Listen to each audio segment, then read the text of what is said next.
Hi guys, it's CalamitiesDawn here and welcome back to another episode of Minecraft 121.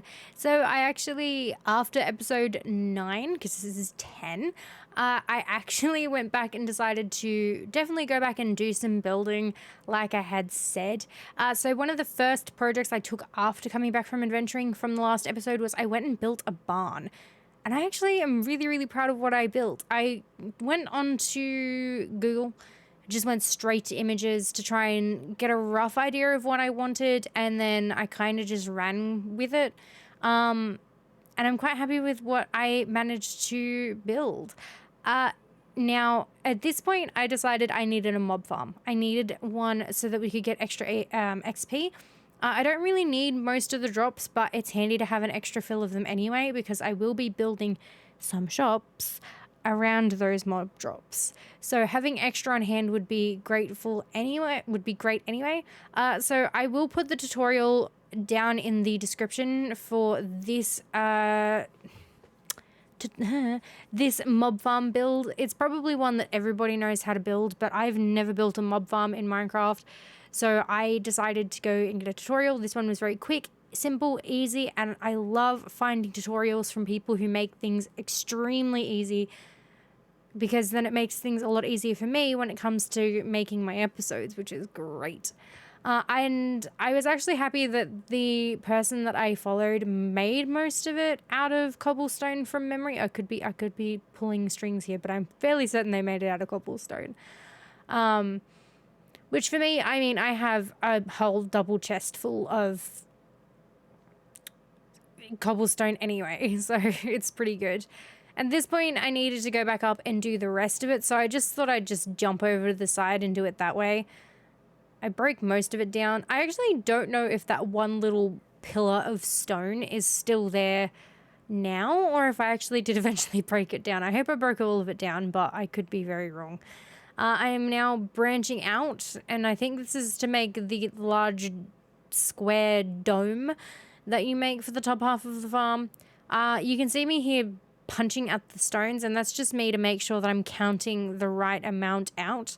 I come to find out later anyway that I didn't do the right amount. I went out too far by one, I believe, but I end up fixing that up anyway, and the farm works just fine without me having to tear it all down and fix it, just to fix that one little error, which is good. I get worried when I build these things that sometimes it's just not going to work the way that I want it to work, but it worked out okay. I also want to explain that most of the building that I have done for now will either be done shown as in a recording as in this way, where it's been hyper edited as best as possible, or they will either be shown as the finished product as I did with the barn, and that is because replay is still not working for me at the moment, which is very frustrating. But I have found another mod which, when I actually use it, if everything goes all well, I will be putting it in the description. So until then, we're kind of going to have to be dealing with builds being shown this way, unfortunately. I would like if things were a bit different, but yeah, replay is just not working for 121 at all.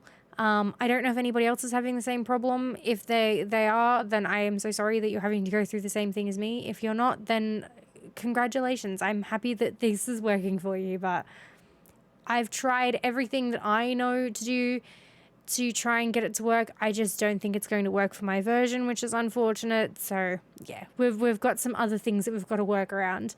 And at the time of editing and voicing this video, I have actually added a couple more mods to our modded playthrough, mainly because there were a couple of things that I'd seen from different servers or different playthroughs that I thought would be really cool to add to ours, and it could give us a bit of an extra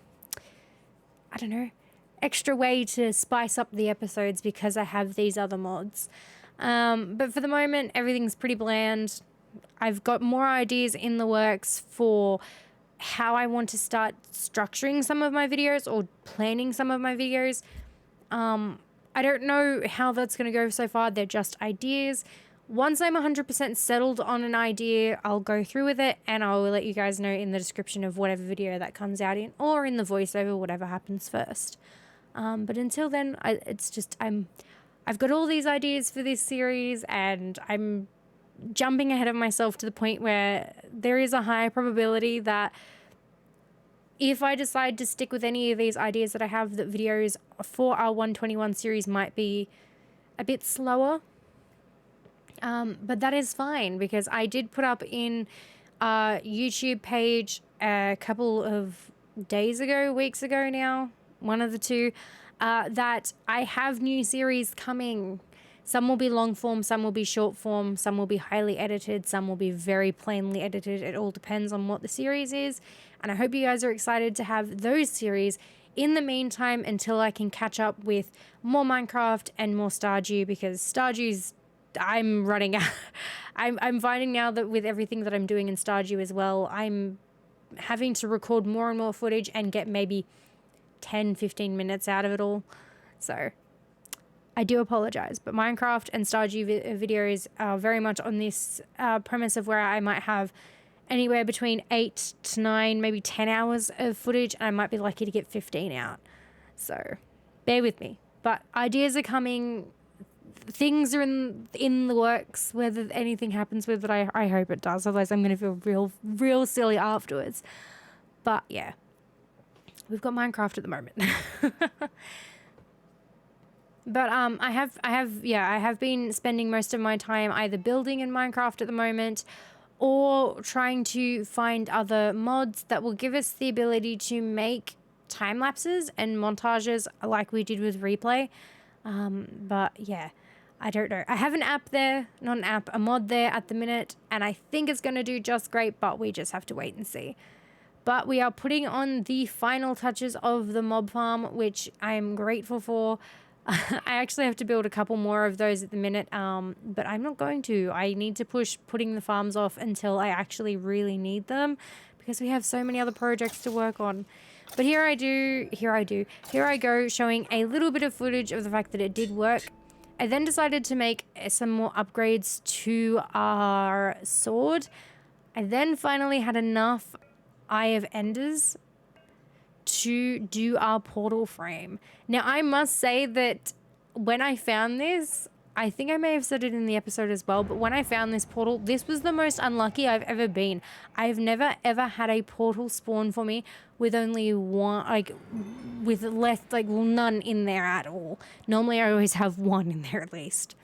And due to I don't know, once again, it's very hard for me to figure out which structures are which. I don't know if this End Island is from Young's Better End Island, or if it's from the Dungeons and Taverns Better End Island.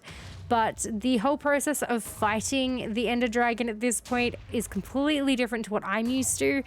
And I think I've only fought the Ender Dragon once, so quite a bit of a stretch to have it very different to what I'm used to.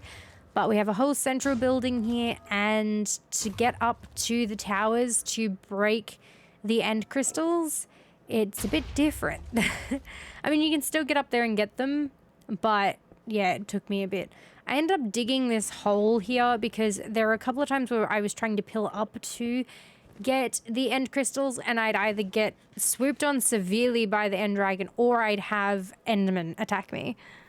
I then eventually, at some point in this video, I do change it so that I can have a pumpkin on my head without having the pumpkin texture over the top. But I don't do this until after the Ender Dragon fight.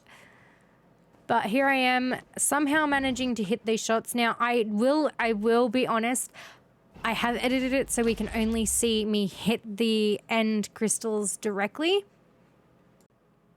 Because I do have to admit here that it probably took me at least 15 to 25 tries per each of the end crystals that were really, really far away. As we can see here, I got hit with the dragon's breath, but I also apparently annoyed an enderman, so that was fun. Now, I tried my best to shoot at the ender dragon, but my aim is atrocious. So what I ended up doing was just going and hiding in here and attacking her whenever she perched. At some point, this pissed off the Endermen that were next to me because I must have looked at them by accident. So I ended up putting water down in there for later on. But I also had thorns on my armor, which I didn't realize. Oh, okay. That's the moment where I'd done something wrong. I just realized now that I've hit them. That's why they're angry. But I did have thorns on my armor, so I managed to do some damage to her while she was just flying through. But I tried to do the most damage when she was perched. But I do have to admit, like, as this goes on and we see how I do damage to her, I actually probably kill her in one of the most laziest ways I think any Minecraft player could kill the Ender Dragon. Because it's ridiculous. She flies through a couple of times and she doesn't perch. I don't think she perches again for a while, or if she does at all, which got really frustrating for me because I was just waiting, because I was like, there's no point in me poking my head out and trying to shoot her. I have no aim whatsoever. I kept the water bucket down though because of the amount of times I'd have Endermen come up because they'd want to attack her because she hurt them, and then I'd accidentally anger them, so I kept that there. But as we can see coming up, we are about to have the laziest way to kill an Ender Dragon. She also nearly knocked me out of here, but threw me back in by hitting me again, which was crazy. But this would be literally the laziest way to kill the Ender Dragon, I think. Most of the damage was from thorns. But we did it, and I will catch you guys in the next episode. Bye, guys.